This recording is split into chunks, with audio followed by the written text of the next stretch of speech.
Assalamualaikum warahmatullahi wabarakatuh. Hai, apa kabar? Perkenalkan, nama saya Fahri Anandika Akbar. Di video kali ini kita akan belajar di tema 2, subtema 2, dan pembelajaran 1 pada muatan IPA dan IPS. Nah, langsung saja kita masuk ke topik yang pertama.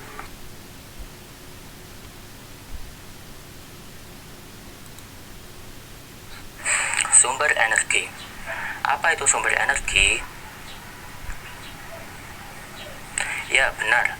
Sumber energi adalah segala sesuatu di sekitar kita yang mampu menghasilkan suatu energi baik yang kecil maupun besar. Sumber energi secara garis besar dapat dibedakan menjadi dua kelompok, yaitu sumber energi yang dapat diperbarui dan sumber energi yang tidak dapat diperbarui. Lalu, sumber energi apa saja yang kalian ketahui?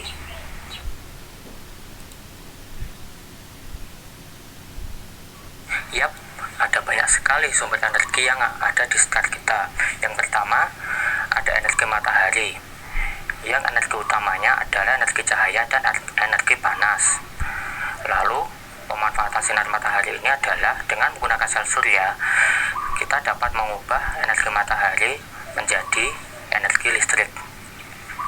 Yang kedua adalah panas bumi. Panas bumi merupakan sumber energi yang bersumber dari dalam perut bumi. Panas bumi merupakan energi yang melimpah dan terbarukan, sehingga tidak perlu khawatir akan kehabisan energi panas bumi.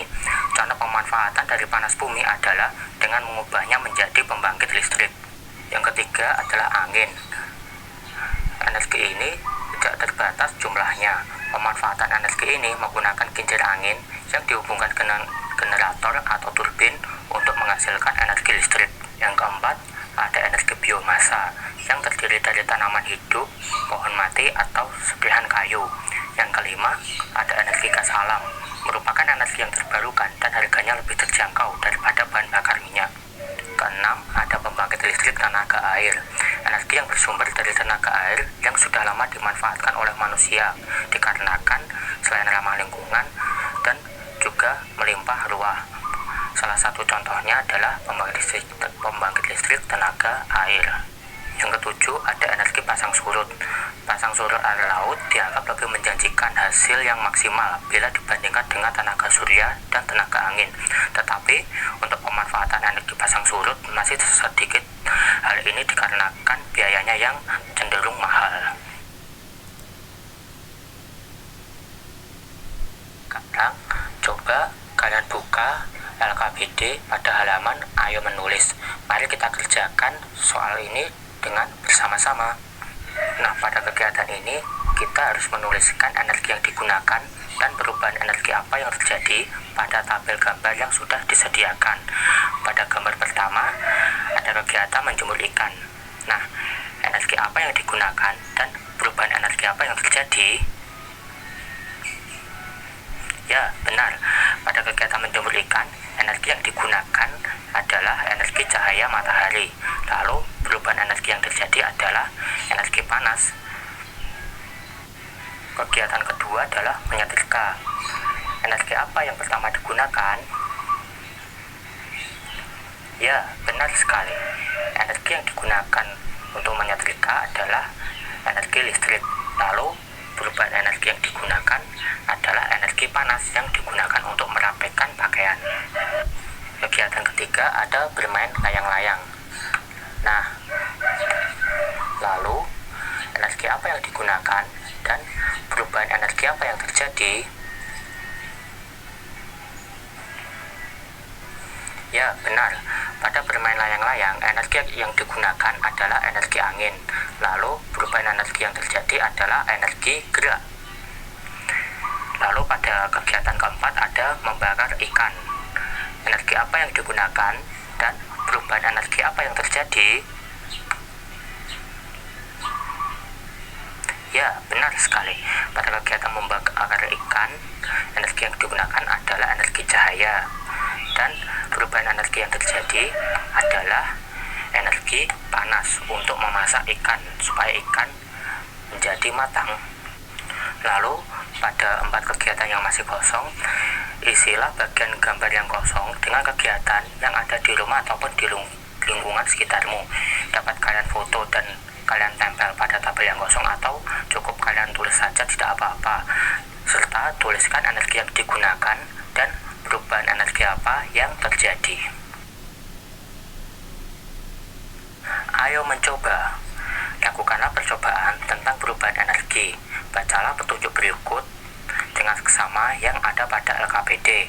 Nah, jika kalian kebingungan dengan petunjuk yang ada pada LKPD, silahkan kalian buka link yang sudah saya berikan pada link LKPD untuk video tutorial yang lebih jelas. Lakukanlah praktikum sesuai arahan dari video pembelajaran.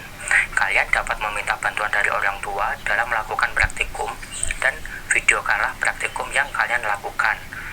Setelah kalian videokan, coba kalian analisis kondisi yang terjadi, dan jika percobaan gagal, kalian dapat mengidentifikasi faktor penyebab dan solusinya. Dan setelah kalian melakukan percobaan, tuliskanlah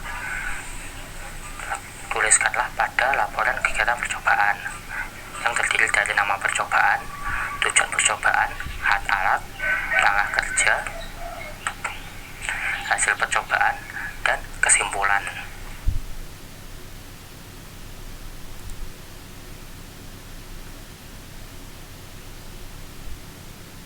Pemanfaatan sumber daya alam.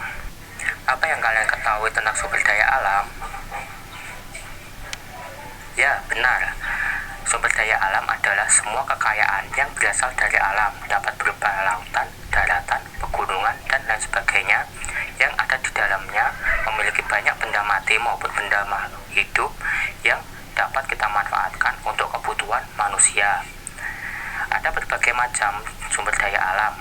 Berdasarkan jenisnya, sumber daya alam dibagi menjadi dua, yaitu sumber daya alam hayati dan sumber daya alam non-hayati. Untuk sumber daya alam hayati berarti sumber yang berasal dari makhluk hidup, contohnya hewan, tumbuhan, dan mikroba. Untuk sumber daya alam non-hayati yang berarti sumber yang berasal dari bukan makhluk hidup, contohnya udara, matahari, tanah, batu, dan lain-lain. Ada beragam sekali pemanfaatan sumber daya alam dalam kehidupan sehari-hari. Contohnya yang pertama adalah pemanfaatan jahe yang pada dasarnya dapat sebagai bahan obat ataupun jamu.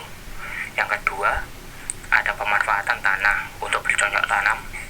Yang ketiga, ada pemanfaatan sinar matahari dan angin sebagai sumber energi pembangkit listrik alternatif. Yang keempat, ada pemanfaatan buah-buahan sebagai sumber vitamin bagi tubuh. Yang keempat, pemanfaatan hewan yang dapat diambil daging maupun ikan yang dapat dimasak sebagai sumber protein bagi tubuh.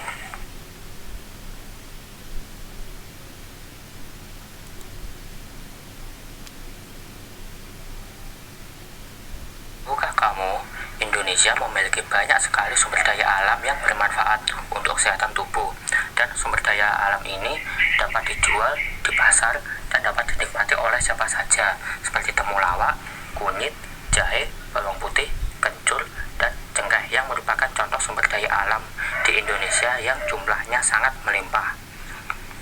Nah, tugas kalian adalah temukanlah sumber daya alam hayati, yaitu tumbuhan ataupun tanaman obat di Indonesia yang banyak dijumpai di pasar atau supermarket yang memiliki banyak manfaat. Untuk cara pengisian pada kolom dapat kalian lihat pada contoh yang sudah kakak berikan di video ini. Seperti yang pertama, sumber daya alam adalah kunyit. Pemanfaatan adalah sebagai bumbu masak, pewarna alami makanan, dan jamu. Lalu untuk tempat dipasarkan adalah pasar dan supermarket.